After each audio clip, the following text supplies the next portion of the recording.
Hello everyone, this is Anjali और स्वागत है आपका मेरे चैनल लर्न विद अंजलि में। इस वीडियो में हम डिस्कस करने वाले हैं अनदर क्वेश्चन के बारे में, that is something related to hardness of water.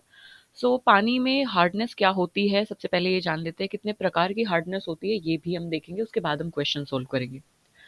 अगर हम बात करें हार्डनेस की, तो वाटर हार्ड होता है। वाटर हार्ड कब होता है? Hardness refers to the presence of dissolved minerals. उसमें ज़्यादा से ज़्यादा जितने मिनरल्स प्रेजेंट होंगे ना, मेनली जब हम मिनरल्स की बात कर रहे हैं तो मेनली हम बात कर रहे हैं कैल्शियम यानी कि Ca+2 और मैग्नीशियम यानी Mg+2, क्योंकि दोनों की वैलेंसी 2 होती है। तो पानी में जितने ज़्यादा मिनरल्स प्रेजेंट होंगे उतनी ज़्यादा वो वाटर जो है वो हार्ड होगा। स्पेशली जब हम हार्डनेस की बात करते हैं तो हम रेफर करते हैं कैल्शियम और मैग्नीशियम के आयंस को, क्योंकि वो क्या करता है, कैल्शियम और मैग्नीशियम के आयन क्या करता है कि वो वाटर की जो एबिलिटी होती है ना लेदर बनाने की, पानी सोप के साथ, जब हम सोप के साथ पानी को ट्रीट करते हैं, हाथ वाथ धुलते हैं हम, तो क्या होता है जनरली सोप के साथ लेदर फॉर्म करता है वाटर, यानी कि झाग फॉर्म करता है। बट अगर पानी हार्ड है यानी कि उसमें कैल्शियम और मैग्नीशियम के आयंस प्रेजेंट हैं, तो वो लेदर नहीं कर पाएगा, ये वो झाग नहीं बना पाएगा। रादर वो क्या करेगा, स्केलिंग कोज करेगा, या रादर वो क्या करेगा, एक तरीके से स्कम फॉर्म करेगा, मतलब वो झाग नहीं बनाएगा। कैल्शियम और मैग्नीशियम के आयन जो हैं वो सोप के साथ रिएक्ट करेंगे और स्कम फॉर्म करेंगे। सो बेसिकली कैल्शियम और मैग्नीशियम के जो आयंस हैं, they affect water ability to form lather with soap, झाग नहीं बनने देंगे वो।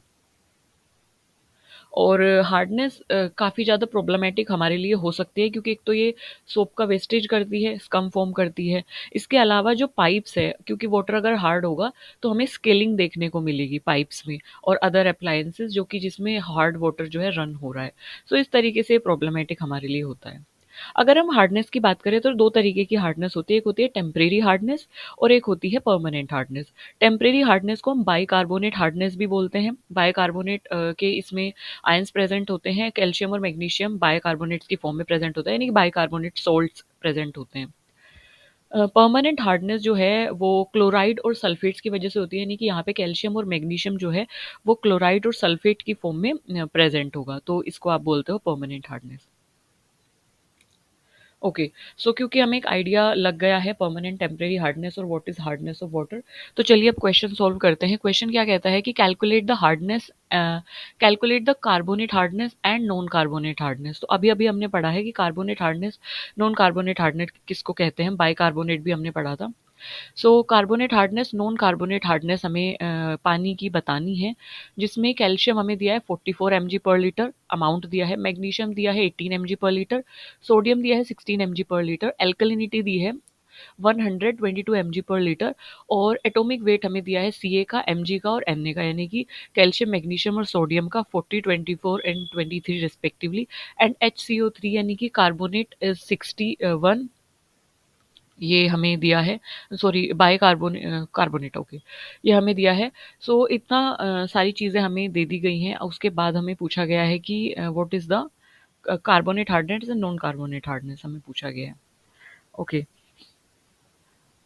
सो जो भी हमें गिवन है सबसे पहले हम उसको मेंशन कर लेंगे। तो गिवन हमें कैल्शियम मैग्नीशियम और सोडियम का अमाउंट दिया है, कितने आयंस उसमें प्रेजेंट हैं।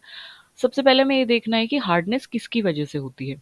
सो हार्डनेस जो होती है वो कैल्शियम और मैग्नीशियम के आयन की वजह से होती है। तो mainly these are the two ion that cause hardness, है ना, कैल्शियम और मैग्नीशियम। अगर हम सोडियम की बात करें तो सूडो हार्डनेस एक तरीके से कोज करता है, मतलब कि सूडो मतलब जो रियल नहीं है, जो फेक है, तो उसको हम सूडो बोलते हैं। तो सूडो हार्डनेस मतलब सोडियम की वजह से कोई हार्डनेस क्रिएट नहीं होती है, तो सोडियम के आयन हार्डनेस कोज नहीं करते। तो अगर सोडियम के आयन वहाँ पे प्रेजेंट भी है तो वो हार्डनेस करेंगे ही नहीं कोज। तो इसीलिए कार्बोनेट या बाई कार्बोनेट हार्डनेस या नॉन कार्बोनेट हार्डनेस या कार्बोनेट हार्डनेस में सोडियम का कोई हाथ नहीं होगा। तो इसलिए सोडियम हमारे लिए एग्जिस्ट भी नहीं करता, क्योंकि हमें हार्डनेस निकालनी है तो सोडियम से हार्डनेस नहीं होती है, तो इसलिए सोडियम को हम कट कर देंगे। अब इसने बोला है एल्कलिनिटी। एल्कलिनिटी हमें दी है 122 mg/लीटर। एल्कलिनिटी यानी कार्बोनेट हार्डनेस को एल्कलिनिटी भी बोला जाता है, ये आप ध्यान रखेंगे। तो कार्बोनेट हार्डनेस को ही एल्कलिनिटी बोला जाता है। तो कार्बोनेट हार्डनेस कितनी हुई हमारी, 122 mg/लीटर। तो एक चीज़ तो आपको दे दी है कार्बोनेट हार्डनेस, अगर आपको उसका दूसरा नाम पता है कि एल्कलिनिटी को ही कार्बोनेट हार्डनेस बोला जाता है। So 122 mg/लीटर। So carbonate hardness is also called alkaline hardness या एल्कलिनिटी। सो ये चीज़ आप ध्यान रखेंगे। तो हमें एक चीज़ मेंशन है कार्बोनेट हार्डनेस। अब टोटल हार्डनेस पानी में कितनी होगी? टोटल हार्डनेस इतनी होगी जितने कैल्शियम के और मैग्नीशियम के आयन प्रेजेंट होंगे, ठीक है? सोडियम से हमें कोई मतलब नहीं है क्योंकि सोडियम हार्डनेस कोज नहीं करता है। तो ये चीज़ आपको ध्यान रखनी है। फिर आपको नेक्स्ट जो इंपॉर्टेंट चीज़ ध्यान रखनी है वो रखना है फॉर्मूला। फॉर्मूला बहुत बहुत ज़्यादा ज़रूरी है। फॉर्मूला क्या कहता है? फॉर्मूला ये कहता है कि हार्डनेस जो है पानी की वो कितनी होगी? हार्डनेस होगी given mass of hardness producing substance. जितना भी आपको मास दिया गया है हार्डनेस प्रोड्यूसिंग सब्सटेंस का, जैसे आपको हार्डनेस प्रोड्यूसिंग सब्सटेंस कौन सा है? कैल्शियम है, मैग्नीशियम है। कितना मास दिया गया है आपको? कैल्शियम का दिया गया है 44 mg पर लीटर, मैग्नीशियम का दिया गया है 18 mg पर लीटर। तो हार्डनेस प्रोड्यूसिंग सब्सटेंस जो है जितना उनका मास दिया गया है वो divided by chemical equivalent weight of hardness producing substance. तो जो भी हार्डनेस प्रोड्यूसिंग सब्सटेंस है जिसका भी हमने मास लिया है उसका केमिकल इक्विवेलेंट वेट लेना है, उसके बाद मल्टीप्लाई कर देना है chemical equivalent weight of CaCO3 calcium carbonate से। सो ये इसका फॉर्मूला है। अभी अब वैल्यूज पुट करेंगे तो आपको क्लियर हो जाएंगी चीजें। देखिए इक्विवेलेंट वेट अब कैसे निकालेंगे? जैसे इसमें बोला है कि केमिकल इक्विवेलेंट वेट। तो केमिकल इक्विवेलेंट कैसे हम निकालेंगे? केमिकल इक्विवेलेंट वेट निकलता है मॉलिक्यूलर वेट जो भी है, जो भी हम सब्सटेंस ले रहे हैं हार्डनेस प्रोड्यूसिंग सब्सटेंस, उसका मॉलिक्यूलर वेट जितना भी है टू द उसकी वैलेंसी कितनी है, तो उसका केमिकल इक्विवेलेंट वेट हमारा आ जाएगा। चलिए देखते हैं यहाँ पे टोटल हार्डनेस की हम बात करें तो टोटल हार्डनेस कैल्शियम और मैग्नीशियम के आयन से हो रही है ना? Given weight of Ca+2, calcium का गिवन वेट कितना है वो रखना है, इक्विवेलेंट वेट ऑफ कैल्शियम+2 multiply by equivalent weight of calcium carbonate. ठीक, ये उसके बाद हम उसमें ऐड करेंगे क्योंकि कैल्शियम से तो हो ही रही है हार्डनेस, साथ ही साथ मैग्नीशियम से भी हो रही है ना? So given weight of magnesium ion to the equivalent weight of magnesium ion multiply by equivalent of weight of CaCO3। ठीक, CaCO3 क्यों रख रहे हैं हम? CaCO3 बेसिकली हम बेस मानते हैं, chemical equivalent weight of calcium carbonate, उसको हम बेस मान के चलते हैं, तो इसलिए हम कैल्शियम कार्बोनेट लेते हैं। तो टोटल हार्डनेस कितनी हो जाएगी? टोटल हार्डनेस देखिए कितनी होगी, 44। 44 हमें दिया गया है गिवन वेट ऑफ कैल्शियम, जो कैल्शियम आयन है उसका गिवन वेट दिया है 44, मैग्नीशियम का दिया है 18, तो ये चीज़ आप रख देंगे। तो 44 is the given weight of calcium, है ना? To the equivalent weight of calcium, equivalent कितना है कैल्शियम के आयन का? मॉलिक्यूलर वेट अगर हम देखें कैल्शियम का होता है 40, उसकी वैलेंसी होती है 2, तो जब आप 40 को 2 से डिवाइड करेंगे तो आपके पास क्या आ जाएगा? 20। So this is the equivalent weight of calcium. इस तरीके से निकलेगा molecular weight to the valency. Atomic number कितना होता है कैल्शियम का? 20। तो वेट कितना हुआ? एटॉमिक मास 40 अराउंड, है ना? वैलेंसी कितनी होती है? जैसे दिया हुआ है +2 तो वैलेंसी 2 होगी। सो 40 को जब 2 से डिवाइड करेंगे तो आंसर क्या आ जाएगा? 20। तो ये क्या हुआ इसका इक्विवेलेंट वेट। उसके बाद इसी तरीके से equivalent weight of calcium carbonate निकालेंगे तो कैल्शियम कार्बोनेट का इक्विवेलेंट वेट होता है 50। फिर plus given weight of magnesium, magnesium का वेट कितना दिया गया है? 18 दिया गया है। उसके बाद अगर हम देखें तो उसका जो इक्विवेलेंट वेट होता है वो होता है 12। कैसे? क्योंकि उसका जो वेट होता है वो होता है 24, और जब आप उसकी वैलेंसी से उसको डिवाइड करेंगे यानी 2 से डिवाइड करेंगे तो आंसर आ जाएगा क्या? आंसर आ जाएगा 12। So 12 is the equivalent weight of magnesium and multiply by 50। 50 is the equivalent weight of calcium carbonate. Calcium carbonate का भी इक्विवेलेंट हम इसी तरीके से निकालेंगे, molecular weight divided by valency. So 50 आ जाएगा। 50 मैं आपको सजेस्ट करूंगी लर्न कर लीजिए क्योंकि यहाँ पे ये चीज़ कॉमन रहेगी। Equivalent weight of calcium carbonate जो है वो दोनों मतलब कॉमन रहता है। गिवन वेट ऑफ जो भी आपका calcium, given weight of hardness producing ion to the equivalent weight of hardness producing ion multiply by equivalent weight of calcium carbonate. तो multiply by equivalent weight of calcium carbonate ये सब में common रहता है, तो इसलिए इसे आप लर्न कर लीजिए कि equivalent weight of calcium carbonate होता है 50।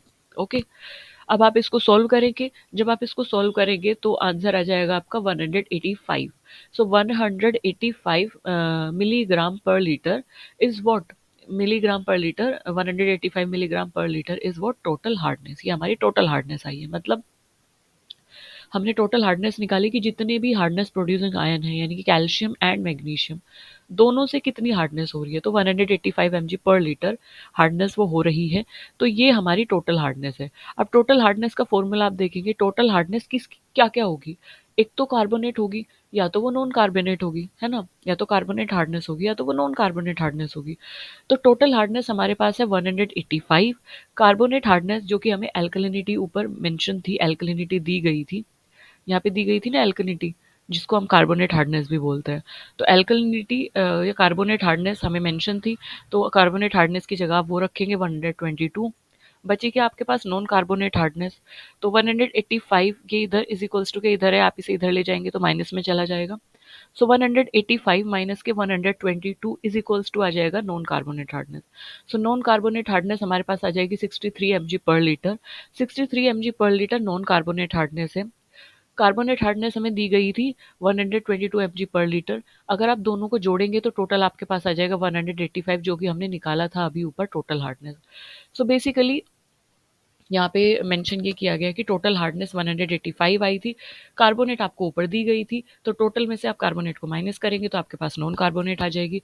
तो नॉन कार्बोनेट आपके पास 63 mg पर लीटर है, कार्बोनेट हार्डनेस आपके पास या अल्कलाइन हार्डनेस आपके पास 122 mg पर लीटर है। सो दिस इज इट। ये कार्बोनेट हार्डनेस और नॉन कार्बोनेट हार्डनेस जो है इसमें बताई गई थी। कार्बोनेट और नॉन कार्बोनेट को एक बार मैं आपको बता देती हूँ कि सिंपल फॉर्म में क्या इस तरीके से क्या मतलब कैसे इस तरीके से आपको डिफाइन करेंगे कार्बोनेट और नॉन कार्बोनेट को। कार्बोनेट हार्डनेस टेम्परेरी हार्डनेस को बोला जाता है, जो कि अभी मैंने क्वेश्चन स्टार्ट करने से पहले आपको बताया था कि कार्बोनेट हार्ड एक टेम्परेरी हार्डनेस होती है, एक परमानेंट हार्डनेस होती है। तो टेम्परेरी हार्डनेस कार्बोनेट हार्डनेस होती है और permanent hardness non carbonate hardness होती है। क्यों हमने इसको बोला? देखो, जो टेम्परेरी हार्डनेस होती हो रही थी वो बाइकार्बोनेट और कार्बोनेट के कैल्शियम और मैग्नीशियम के आयन से हो रही थी, तो इसलिए हम उसे टेम्परेरी बोल रहे थे, है ना। तो जो बाइकार्बोनेट्स और कार्बोनेट्स के आयन से हो रही है कैल्शियम और मैग्नीशियम के, तो उसको हमने कार्बोनेट हार्डनेस बोला था। और परमानेंट हार्डनेस किसकी वजह से हो रही है? परमानेंट हार्डनेस होती है क्लोराइड और सल्फेट्स के सॉल्ट की वजह से। मैग्नीशियम और कैल्शियम के क्लोराइड और सल्फेट के सॉल्ट की वजह से हो रही थी। ऑब्वियसली इसमें कहीं पे भी कार्बोनेट और नॉन कार्बोनेट नहीं आया है, तो इसलिए इसको हम बोलेंगे non carbonate hardness. Carbonate hardness को एल्कलिनिटी भी बोला जा रहा था। ठीक है, सो दिस इज इट। इसके अलावा हम इसमें देख लेते हैं, जो हमने सॉल्व किया उसको एक बार देख लेते हैं, जो कि मैंने आपको बताया भी था। देखिए, इक्विवेलेंट वेट क्या होता है? इक्विवेलेंट वेट होता है जो मॉलिक्यूलर वेट होता है ना टू द वैलेंसी। सो जैसे कि आपको कैल्शियम कार्बोनेट का इक्विवेलेंट वेट निकालना है, तो टोटल टोटल जो कंपाउंड है ना उसका जो वेट आएगा मोलिकुलर वेट वो 100 आ जाएगा। और वैलेंसी जो होती है कैल्शियम कार्बोनेट की वो होती है 2। तो इसका इक्विवेलेंट वेट कितना आ जाएगा? 50, जो कि मैंने आपको ऊपर बताया भी था कि 50 होता है। कैल्शियम का इक्विवेलेंट वेट निकालेंगे तो टोटल वेट कितना होता है इसका, मतलब वेट मोलिकुलर मास जिसे बोलते हैं, वो होता है 40। इसकी वैलेंसी होती है 2, तो इसका इक्विवेलेंट वेट आ जाएगा 20। उसी तरीके से मैग्नीशियम का इक्विवेलेंट वेट 24 इसका मास होता है, molecular mass to the valency इसकी 2 होती है, Mg+2 जैसे दिया गया था। तो इसका जो इक्विवेलेंट वेट आ जाएगा वो आ जाएगा 12। क्योंकि कैल्शियम और मैग्नीशियम के आयन कंट्रीब्यूट कर रहे थे टोटल हार्डनेस में, इसीलिए it is non specified whether they are in carbonate, bicarbonate और सल्फेट और क्लोराइड। तो वो मैटर नहीं करता कि वो कार्बोनेट की फॉर्म में है, बाइकार्बोनेट के सॉल्ट्स की फॉर्म में है, सल्फेट के सॉल्ट्स की फॉर्म में है, क्लोराइड के सॉल्ट्स की फॉर्म में है। वो किसी भी फॉर्म में हो, they will contribute to hardness. तो कैल्शियम और मैग्नीशियम के आयन टोटल हार्डनेस में कंट्रीब्यूट करेंगे, डिस्पाइट ऑफ इट कि वो कार्बोनेट है कि नॉन कार्बोनेट है। तो हार्डनेस तो टेम्परेरी भी हो सकती है, तब भी तो वो हार्डनेस होगी, परमानेंट भी हो सकती है, तब भी वो हार्डनेस होगी। तो डिस्पाइट ऑफ इट कि वो कार्बोनेट है कि बाइकार्बोनेट है, सल्फेट है कि क्लोराइड है, despite of all those thing, calcium और मैग्नीशियम के आयंस अगर प्रेजेंट है तो वो हार्डनेस कोज करेंगे। ये बात इसमें बोली गई है। So yes, this is it in this video about hardness of water. I hope I am able to make you understand this question. If you have any query, please feel free to ask me in the comment section. Okay, please feel free to ask me in the comment section. I will be more than happy to cater your query. Thank you for listening me so patiently. Bye bye.